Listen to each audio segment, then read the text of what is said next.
So joining us now to discuss is Republican Governor Tate Reeves of Mississippi. Governor, it's good to see you this morning. There's a lot going on in your state specifically. Now, you just experienced some horrible storms and tornadoes, in fact, that were deadly at this time. How are you dealing with that amid this coronavirus pandemic? Well, we're getting through it. You know, Mississippians are a tough, resilient group of people.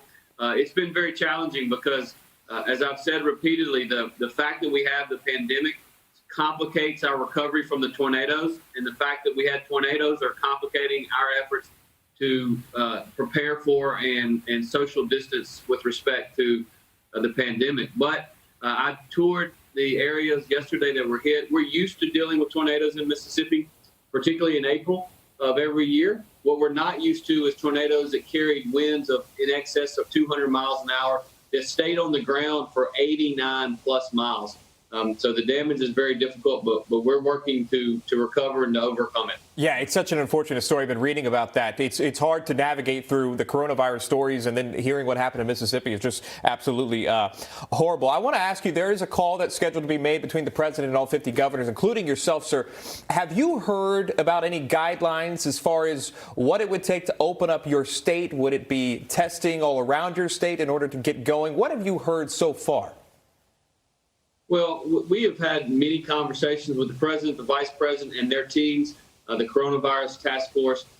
They have been very transparent with us, and we appreciate that here in Mississippi. You know, we've made it a goal of ours that our goal is to make sure that every single person in Mississippi that gets the virus, that could recover with quality care, gets that quality care. And at this point, we're becoming more confident that when you look at the number of hospital beds, the number of ICU beds, the number of ventilators that are available within our system, we're becoming more and more confident that we're going to be able to provide that to every single Mississippian.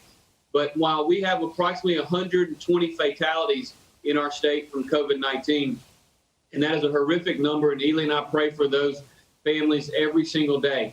But while we have 120 fatalities, we have approximately 100,000 Mississippians that have lost their jobs in the last 3 weeks. And so we not only have a public health crisis before us, we also have an economic crisis before us. And the one thing that the president and I are very much in line on is we have got to get our economy back open so as to mitigate long-term economic damage, which is ultimately going to lead to long-term public health damage in our state and across this country.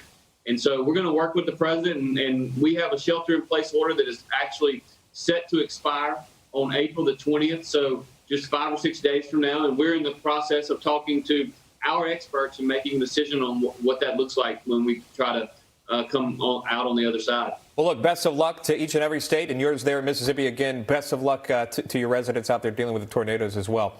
Governor Tate Reeves of Mississippi, we appreciate your time. You just watched Newsmax TV, America's fastest growing news channel, now in 65 million homes. Get Newsmax TV on all the major cable systems, or go to newsmaxtv.com and click on the Find Newsmax tab to locate us. Remember, Newsmax TV, we're real news for real people.